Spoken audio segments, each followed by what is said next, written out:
What's going on, everyone? My name is Willie from the Stockton REI Network, and today I'll be going over a presentation of Stockton and e-commerce and what this means for rental property investors as well as home flippers and everybody else in the real estate industry. If we've been paying attention to the news, we've been seeing a lot of updates of people migrating from the Bay Area to Stockton. This article on the left side is an excerpt from U-Haul that states that more people are using U-Haul trailers from the San Francisco Bay Area and moving to cities like Stockton and the San Joaquin County. In addition to that, we've heard stories of people who are able to work from home and have been looking at Sacramento and Stockton as a way to buy more affordable housing and buy real estate that offers more land and more space. Underlying all this is kind of this overall feeling that there's this surge of demand that's increasing largely because people are coming from the Bay Area into the Stockton San Joaquin County area. But actually, it's not just that. I'm here to present the fact that there's also growing demand for the Stockton San Joaquin County area for people on the lower levels of income, people who don't have the luxury of working from home and who are looking for jobs in the transportation and warehousing industry. Here we see examples of four companies that have come to the Stockton San Joaquin County area largely to set up their e-commerce business and grow it. We see a snapshot of Wayfair, Amazon Prime at the Stockton Metropolitan Airport, Tesla, and Medline, all set up base in Tracy, Lathrop, and in Stockton to further grow their business and e-commerce. So why am I speaking about this? The reason I'm speaking about this is I've been in the e-commerce industry for the past 8 years. And over the past 3 years, I worked at Zenus, which is a large e-commerce mattress company based in Tracy, California. This screenshot here is actually an example of the large footprint that Zenus has. This is a 500,000 square foot facility in Tracy, California, where I worked out of. And it just gives a testament to the growth of e-commerce and my own firsthand experience in this industry. So for this presentation, I thought that this quote here from Hamid Magadam is a great excerpt and a great summary of what we'll be presenting today. So the Bay Area is a hub for global trade. The problem is there is very little real estate in the Bay Area to support that activity. There's very little affordable housing. There's frankly very little quality labor to support this kind of economic development. Tracy offers all those things in one location. And if we're to take this quote, we can actually substitute Tracy for Stockton, and we'll go over why I think that. All of this information is going to be coming out of this report prepared by the Center of Business and Policy Research out of the University of Pacific about warehousing e-commerce and evolving trade patterns in San Joaquin County. And more specifically, they give really great examples of how Stockton fits this mold. So starting off, we've been seeing a large growth in transportation and warehousing, largely driven by e-commerce and ride sharing. Transportation and warehousing has been seeing huge employment growth, and we can see this here on the blue and green line. We definitely saw it take off in 2014, but if we take a look at that orange line, you'll see that that's San Joaquin County. It has grown quite significantly compared to California, the United States. In addition to that, if we take a closer look at San Joaquin County in transportation and warehousing more specifically, we're going to take a look at the location quotient. The location quotient measures the concentration of jobs for a particular industry. So it's the ratio of local employment to national employment. You'll see that California has been growing quite a bit in transportation and warehousing, pretty much took a decline up until 2014 where it really saw some rapid growth. But if we take a look at San Joaquin County more specifically, we see that that growth has been sustained ever since 1993. We see that the portion of transportation and warehousing employment located in San Joaquin County compared to the nation is quite high, and it's been growing. And we can only imagine that it's been growing quite more aggressively since COVID. If we take a look at Stockton compared to other metro areas, we see that it is very exceptional in transportation and warehousing. This chart on the top right is going to measure is going to measure metropolitan areas in transportation and warehousing employment. And we'll see here that Stockton is actually #2 in the nation, which is huge for a small city compared to some of these large industrial hubs. In addition to that, if we take a look at the bottom right chart, we see that transportation and warehousing new jobs created have been also significant for Stockton and the San Joaquin County area, with it being in the top 10.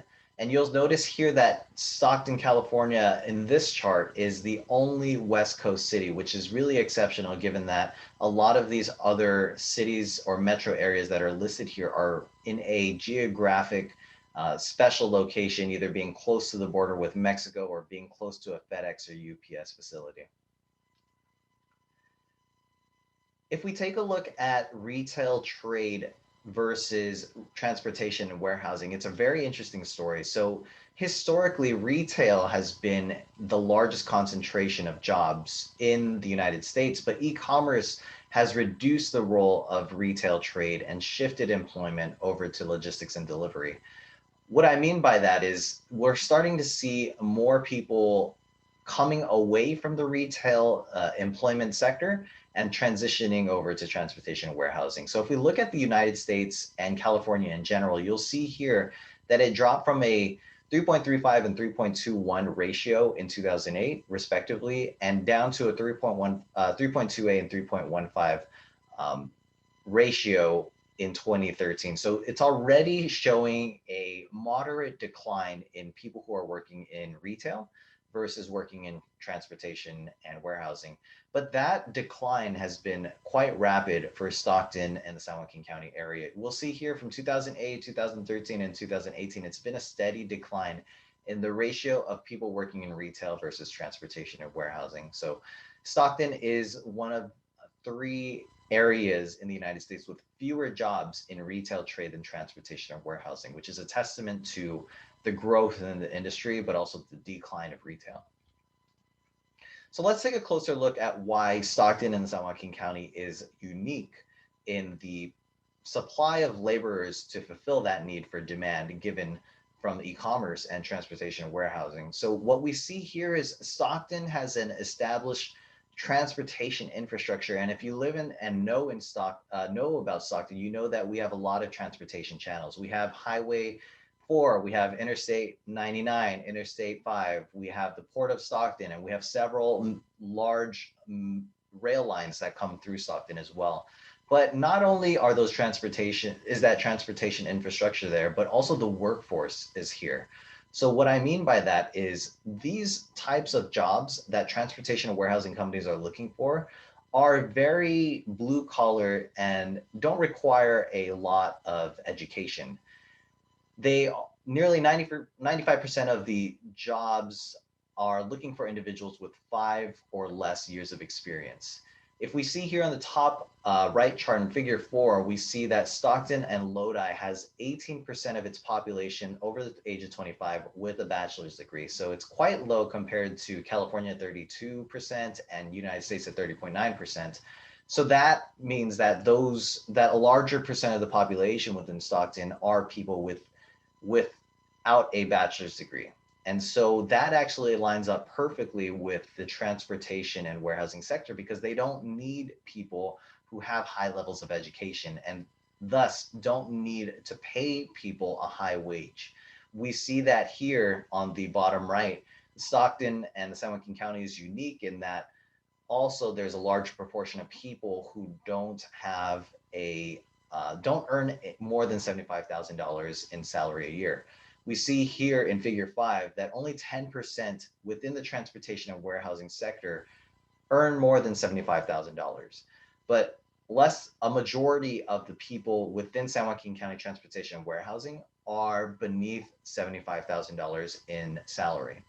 So what that means is, this sector, transportation and warehousing, doesn't need people who have high levels of education and typically as a result of that don't pay high wages. They are under this $75,000 range, and we'll go more specifically into what those salaries actually look like.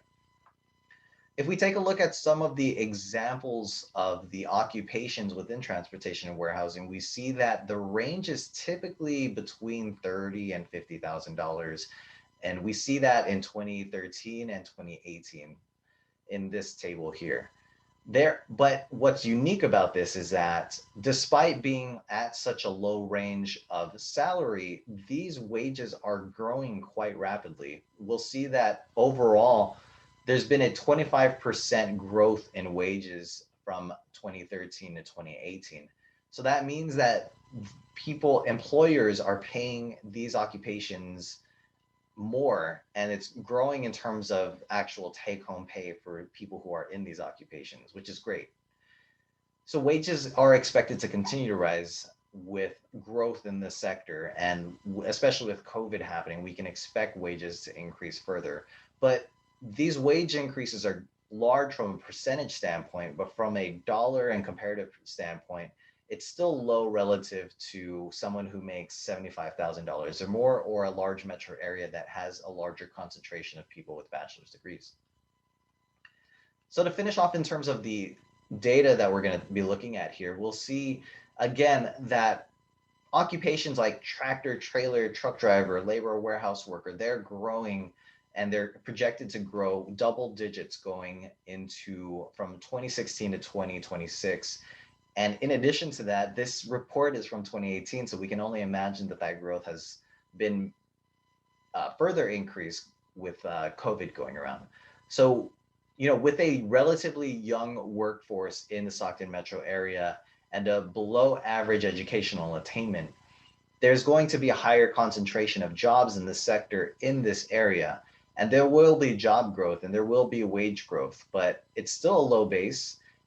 But it gives a testament to the growth in this area and potential people who are looking for real estate, not at that high sector where they can work from home and are migrating from the Bay Area, but partially a larger demand from the home base of people who are already located here, who are not migrating but are looking for a home to buy or a home to rent. So that takes us to our action items. So before we go into our action items, I want to recap what we just went over. We saw that Stockton is a leader in transportation and warehousing. And why is that? It's in a unique location. There's transportation channels, there's a low population density, there's a rise in e-commerce, but also the population is unique, right? We have a relatively young workforce, which is great for transportation and warehousing. We have low educational attainment, and we have low income for those people who will be employed in this sector. So what does this mean for real estate investors? What are the takeaways? So we see that transportation and warehousing employment is significant and growing in the larger Stockton area. So an open question is, to what extent is employment shifting, as we saw from trade, or is it incremental? These are not jobs where you can work from home. So a person working in this industry is looking to be close to work so that they can cut down on their commute. So that has implications for a larger increase in demand of the pool of people who are already here who work in these sectors. In addition to that, we see that wages are moderate between $30,000 and a high $50,000. There's an increase in demand at the lower rent rates and home prices as a result of this. There's no explicit cap on more expensive rentals and homes because we don't know how many of these people are actually looking for something on the higher end. But we do know there is going to be an increase of people who can afford and are looking to purchase at the lower end of the income spectrum. But what we might also see is that larger households will form to pool funds for medium and high rent rates or high purchase prices. What I mean by that is you may have more siblings living together. You might have more aunts and uncles living together. You might have kids who are not moving out of their parents' homes because it's more affordable to pack more people into one single household. So what does that mean? That impacts how a renter is able to pay rent because you have more people who potentially work and have a way to pay the rent every month. In addition to that, with so many people packed into a single house, you have a lot more wear and tear. So you may have to buffer for more maintenance. for the home when you do repairs. It's going to be taxing on the floors, it's going to be taxing on the walls, it's going to be taxing on the water lines. You have to keep that in mind when you want to allocate some budget towards your rental property. Another takeaway is the workforce is young, educational levels are low, and jobs are entry level. So an open question is, how many are still living at home? That kind of goes back to the previous slide about cohabitation. And of those not living at home, how long will they stay in their rental?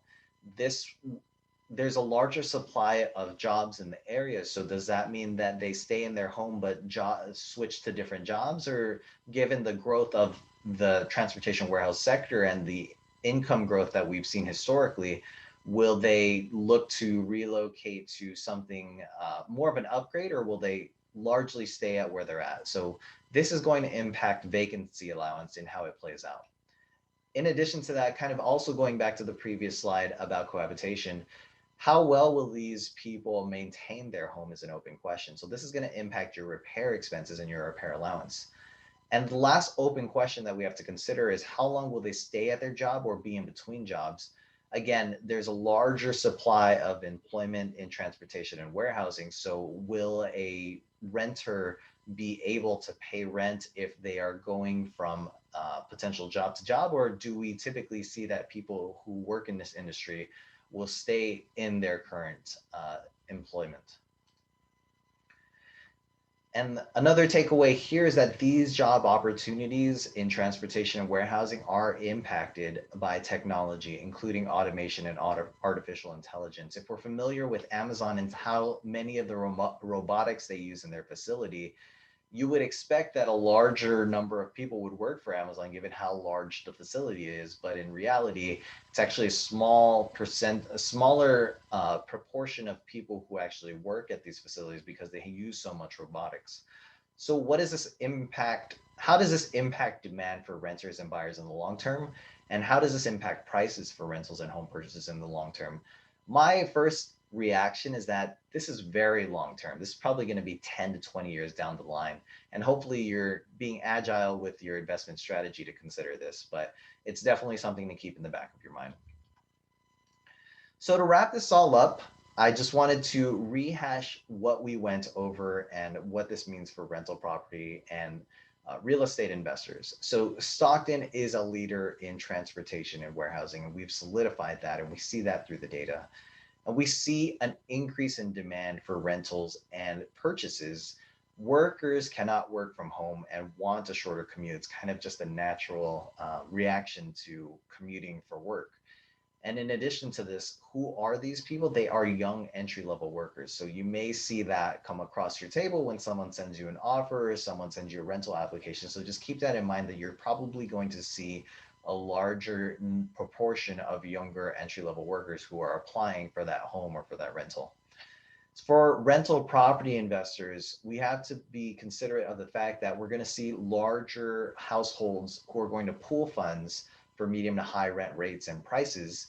So this, again, diversifies the renter's ability to pay, but it also may increase maintenance and repair expenses. In addition to that, how will the high supply of jobs in the area in transportation and warehousing retain tenants? Will they switch from different housings, or will they stay in place and just switch jobs? And in terms of long-term, what does it mean? We have to keep an eye on technology and automation and how it impacts employment, given that this will be such a larger percentage of the share of employment in the Stockton metro area. If you take that away, will that employment shift elsewhere, or will it be an overall decline in the total employment? So overall, I really like this report. I really like e-commerce and understanding how it impacts Stockton and San Joaquin County. What this means for me and my strategy is that I just assume that rent rates will be increasing overall in the market. There's going to be a larger number of people who want to rent. So as somebody who invests in the Stockton area, I'm looking to potentially just hold my properties. It's great appreciation, obviously, given a lot of demand from the Bay Area that we've seen articles and heard in the news from. And with this growing demand of people who are potentially wanting to buy at the lower end of the spectrum, I definitely think the appreciation play is still in effect. In addition to that, I believe that rent rates are still going to be where they're at or even higher with more people having jobs and needing a place to live. And I